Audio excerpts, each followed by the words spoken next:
जोबोद गोजोनथाव बा जोंनि थाखाय मोनसे जे समाव जोंनि बिएलटिफ्रा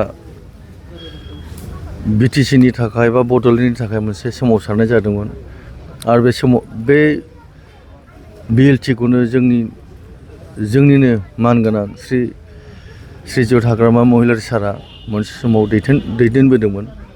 बिथाङानो बिथांनि निति आदर्शजोंनो बे सोलिबोदोंमोन। बिएलटिआ मोनसे ओरैबायदि डिसिप्लिन मोनसे संगठनमोन जायनि फलाव 2003 मायथाइनि फेब्रुवारि 10 तारिख दानाव जोंहा मोनसे बिटिसि एकर्ड जालांदों आरो बे एकर्डआनो दिनैसिम जोंनि बड'लेण्ड ओनसोलाव बा बिटिसिआव बेनो दिनै जोङो बिराद मोजां आयेनगत भाबै जों सालायगासिनो दङ।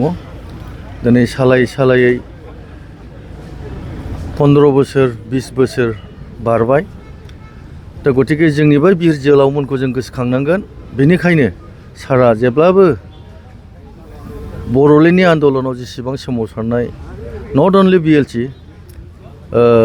एबसुनि सोमावसारनायावबो गोबांथार रुंसारि जाबोदों। दिनै गहपुर हालामाव गोबांथार जोंनि बर'नि सायाव अयथासार जाबोदों बा बिभिन्न जायगायाव आन्दलनजों जुरित लानानै सारा जेब्लाबो गोसोखाङो हारिनि आन्दलनाव। ओंखायनो दिनै गोसोखांनायनि थाखाय मोनफ्रोमबो सोमावसारनायनि मुंख्लं जालांनायनि बिर जोहोलावफोर बिसोरनि मुङावबो मोनफा मोनफा पार्क बिदिनो बानायगासिनो। थिग बेबायदि दिनै क'क्राझार जिल्लानि सिङाव थानाय कारिगाव नेसनेल हाइवेनि साखाथियावनो मोनसे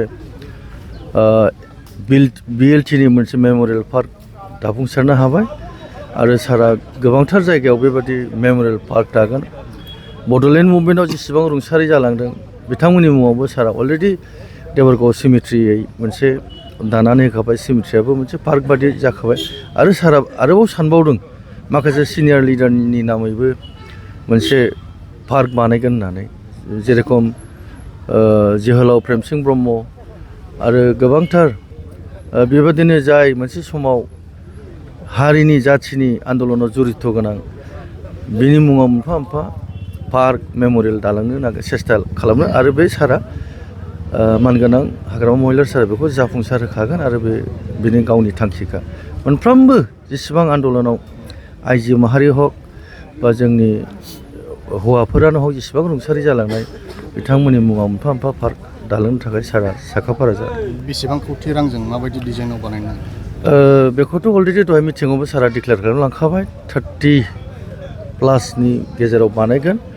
टटेल बाहाय आं मिथिनो मोन्दों 66 बिगासो दङ आरो बे 66 बिगायावनो गासिबो बे 30+ करोड़नि सिङावनो फेस बाय फेस बेखौ अलरेडि डायग्रामा बानायखाबाय। फेस मोनथाम नुदों आङो। फार्स्ट फेसआव 10 कौटि बिटिसि सरकारनिफ्राय होग्रोनाय जासिगोन। बिनि उनाव नेक्स्ट फेसआव अनादार 10 करोड़ आरो बिनिफ्राय थार्ड फेसआव बिदिनो अनादार 10 to 15 करोड़।